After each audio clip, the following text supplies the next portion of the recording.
지금은 1917년 12월 말입니다. 현재 한국에서는 다스라는 회사에 관한 조사가 한창인 것 같고, 그 초점은 다스라는 회사에서 120억 원의 비자금이 조성되었다 하는 그런 때에 맞춰져 있는 것 같습니다. 그러나 저는 그게 무엇인지 전혀 모르고, 단지 온 세상에 밝게 드러난 문서 하나를 분석을 해보고자 합니다. 약 10년 전 이날 이러한 문서가 발표가 되었습니다. BBK 관련 검찰 수사 결과 발표면 이런 글을 써서 구글에서 찾으면 참여연대에서 보관 중인 그 원문 전체를 발견할 수 있습니다. 그중 횡령과 관계 밀접한 부분만 제가 세 문단을 뽑아보았습니다. 여기에서는 심각한 문제가 있고, 우리가 수사관이 아니라 하더라도 이 문서 자체만 읽어보면 이것이 이 정상적인 이성적으로 작성된 문서가 아니라는 걸 알 수 있습니다. 그것을 밝히고자 합니다. 문서의 전체의 첫 문단을 보면 이날부터 약 6년 전에 있었던 어떤 사건을 말하고 있습니다. 그것은 사건의 핵심은 횡령입니다.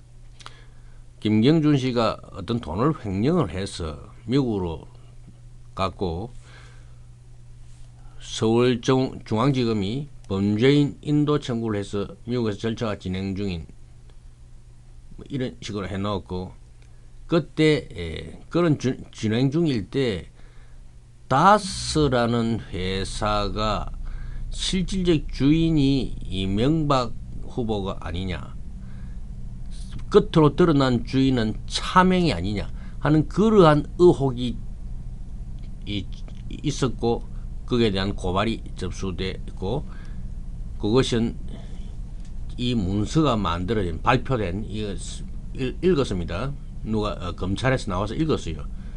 읽은 날로부터 약 5개월 전이었습니다. 그 5개월 동안 한 조사 결과가 이것입니다. 그리고 몇 문단 지난 다음은 수사 결과다 이런 말이 나옵니다. 그 말 직후에 나온 두 문단을 소개합니다. 그 첫째 문단은 범죄의 가지수가 4가지로 정리되어 있습니다. 하나는 옵셔널 벤처스 자금 횡령, 또 하나는 옵셔널 벤처스 주가 조작, 그리고 사문서 위조, 위조 사문서의 행사, 이 4가지입니다. 요까지 읽었을 때 우리는 요 4가지에 대한 설명이 그 뒤에 따라올 것으로 생각이 됩니다. 그러나 바로 그 다음 문단에 이런 것이 적혀 있고, 그 뒤로 기다리는 횡령에 관한 이야기가 전혀 나오지 않습니다. 이 뒤에 나오는 이야기는 전부 이런 거 또 다른 이야기입니다. 이게 문제가 제기되지 않았던 어떤 이야기. 횡령이 가장 중요한데 횡령에 관한 이야기를 전혀 하지 않았다. 그것은 이상한 이야기이며, 이 사건의 본질이 횡령이라는 것은 미국에서 이 횡령 피해자들을 도왔던 메리 리 변호사도 단호하게 그렇게 결론을 내리고 있습니다. 그런데 검찰 발표문에서는 횡령의 이야기가 빠져버리고, 이 한 문단은 얼른 보면 횡령 이야기인 것처럼 보이도록 이렇게 만들어 놨어요. 빼면 완전히 빼든지 그것도 아니고, 얼른 보면 횡령 이야기를 요 한 문단에서 요약한 듯이 그렇게 보이게 만들어 놨습니다. 그래, 이걸 읽어보면, 그 원문을 읽어보면 이건지 저건지 전혀 구분이 안 되기 때문에 제가 몇 군데 극수표 관로를 해서 이렇게 말을 집어넣었습니다. 한 군데, 두 군데, 세 군데, 네 군데 집어넣었군요. 그래서 집어넣은 상태에서 한번 읽어봅시다. 주 다스로부터 BBK가 190억 받은 중 투자 의뢰한 겁니다. 다스가 BBK 투자를 50억은 반환하고 나머지 140억은 돌려주지 못한 사실이 인정되나, 이때는 아무도 몰랐지만은 검찰이 알았는지 안 하는지 몰랐는지 우리가 짐작하지 못하고 우리는 몰랐고 우리 짐작으로는 그때 이미 스위스가 있는 것으로 그렇게 짐작하는 사람들이 많이 있었습니다. 그런데 사실은 스위스에 가 있었습니다. 그때 우리는 스위스에 가 있다는 증거를 확보하지 못하지였지만은 우리 짐작대로 스위스에 가 있었습니다. 그것이 나중에 다스로 돌려짐으로써 이것이 스위스에 가 있다는 게 발견된 것이죠. 돌려주지 못한 사실이 인정되나 실제 다스로부터 받은 돈은 마법판들을 통해 주식, 선물 등에 투자했고 여기까지 읽어봐도 벌써 이야기가 이상해집니다. 140억 원 스위스에 갔습니다. 그럼 스위스에 있는 돈이 이 마법펀드나 이런 이 선물 등에 투자이 됩니까? 그럼 이 부분은 검찰이 무언가를 확인을 하고 그런 건지 그냥 덮어버린 건지 거짓말을 한 건지 도저히 분간이 되지 않습니다. 말이 안 되죠. 그 다음 BBK 투자자문업 등록이 취소당했다 그래요. 투자금 운영 불가능하게 됐다. 그 뒤에 투자자들이 BBK 투자 의뢰한 총 712억 원 이거는 횡령 금액이 아닙니다. 투자자들이 BBK에 투자 의뢰한 돈입니다. 옵셔널 벤처스하고는 상관이 없는 겁니다. 그 중에 미상환금 140억 원을 제외하고 요 140억 돌려주지 못한 거 스위스에 가 있었으니까 제외하고 나머지 572원 그러니까 여기서 이 140억 빼고는 돌려준 금액이 총 572억 원입니다. 2억 원입니다. 대부분 그중 대부분은 김경준이 오셔널 벤처스에서 횡령한 돈으로 요건 사실 그 당시에 사실 잘 알려진 사실이니까 여기에 대해서는 의혹이 없습니다. 요걸 집어넣었습니다. 모두 반환한 점을 감안해 처음부터 BBK 다스를 속이려는 의도가 없어 혐의 없음으로 결론 내렸다. 이래서 났습니다. 이걸 만일에 BBK가 여기에 BBK가 집어넣지 않았다면 이것이 흡사 옵셔널 벤처스가 뭐 이런 식으로 이해가 될 것 같아 가지고 집어넣은 겁니다. 이 스토리는 이렇습니다. 그러면 이게는 수많은 의문이 일어납니다. 이 횡령 금액을 조사한다 해놓고 횡령금이 총 얼마인지 우리 알 길이 없습니다. 572억 이 전부 횡령금인지 이 중 일부인지 또 722억 원 중에 712억 원이 총 투자금이었다면 투자자들 중에는 또 이익금까지 받아간 사람들도 있어요. 그럼 이것이 이익금 포함한 금액인지 뺀 금액인지 이 도저히 분간할 수가 없습니다. 그래서 그리고 우선 횡령금은 총 얼마인지 모르고 횡령금 중 김경준이 챙겨간 금액이 얼마인지 우리 모릅니다. 김경준이 챙겨간 것이 얼마고 이 BBK 투자자들이 갚은 것이 얼마인지 그걸 구분해야 김경준 씨가 얼마나 나쁜 짓을 했는지 얼마나 어쩔 수 없는 어떤 굴레 속에서 못 빠져나온 건지 이걸 구분할 수가 있는 거죠. 이게 쏙 빠져버렸죠. 횡령의 동기는 BBK 투자자들에게 투자금을 돌려주기 위함이었나?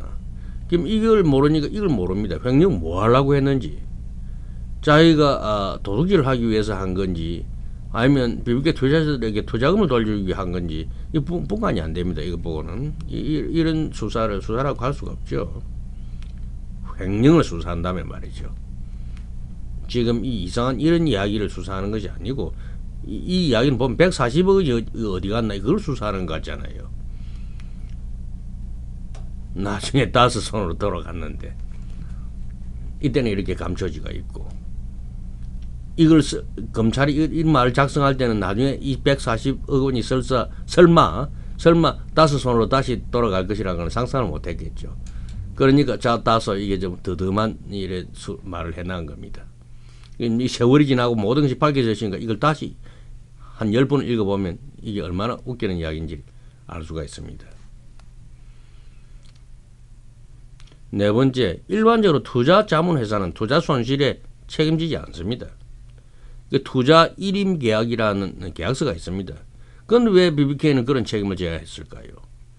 그러면 BBK가 왜 그런 책임을 졌는지 뭐 수사를 했다면 특별한 BBK 투자자들만을 위한 어떤 특별한 투자 손실에 책임을 진다든지 그런 내용을 보여줘야 될 거 아닙니까?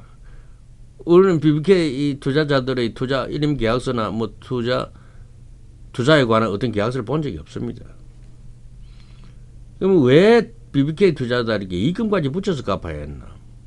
그냥 원전만 갚은 것도 아니고 망해버린 BBK가 엉뚱스럽게 이문까지 붙여서 막 갚아줬어요. 그 내용 전부 다 빠졌죠. 갚지 못한 140억은 스위스에 가 있었는데 무슨 이유로 검찰은 다스의 190억 전부가 마법 판다에 투자되었다고 믿었는지 믿는 척한 건지 새빨간 거짓말을 했는지 우리는 알 길이 없습니다. 그 다음에 BBK가 주 다스를 속이려는 의도가 없었다. 그것이 사실이라면 그런 거 하고 압시를 벤처스 횡령하고 무슨 상관이 있습니까?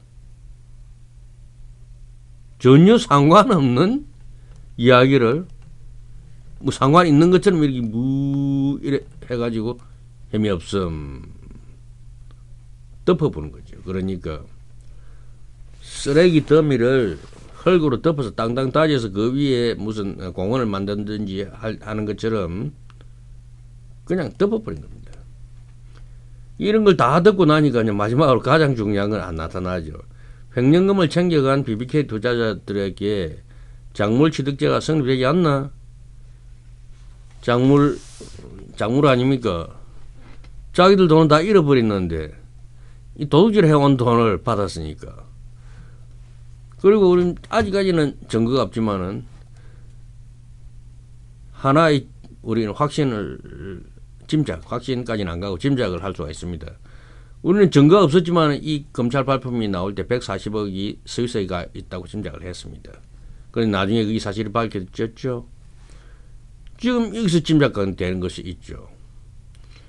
횡령금을 챙겨간 BBK 투자자 중에 적어도 다스는 뭡니까? 뭔가 나중에 이것을 도로 받아갔으니까 그건 작물을 받아간 거죠. 그러니까 모든 사건이 다 밝혀지고 검찰 발표문이 나오고 그 뒤에 특검이 오고 그래서 그 돈이 압시를 벤처스 횡령금으로 조성되었다는 것을 알고 그것을 도로 받아갔잖아요. 그러면 이것이 압시를 벤처스 횡령금이 줄 알고 받아갔다면 작물취득제고 이거 묘합니다. 이거 횡령금이 아니고 140억은 처음부터 수입서에 가 있었다. 그럼 작물은 아니지만은 이 검찰 발표문이 뭐가 됩니까? 마법 펀드를 통해 주식 선물 등에 투자했고 이거 말도 안 되는 거 아닙니까? 그럼 이것이 다스가 살라면 검찰이 죽고 검찰이 살라면 다스가 횡령 작물 취득제가 성립되고 그래서 검찰하고 지금 다스하고 둘 다 사는 방법은 없습니다. 만일에 다스가 이명박 전 대통령의 소유임이 밝혀진다면 검찰과 이명박 전 대통령이 둘 다 사는 방법이 없는 거죠. 이제 서로가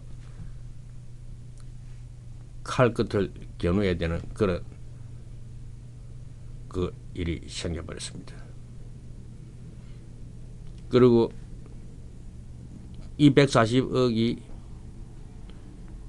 스위스에 가 있는 걸 우리 짐작을 하면서 증거를 찾지 못했듯이 우리는 이 돈이 전부 이명박 전 대통령의 돈이라는 것을 짐작을 하고 단지 증거를 찾지 못하고 있습니다.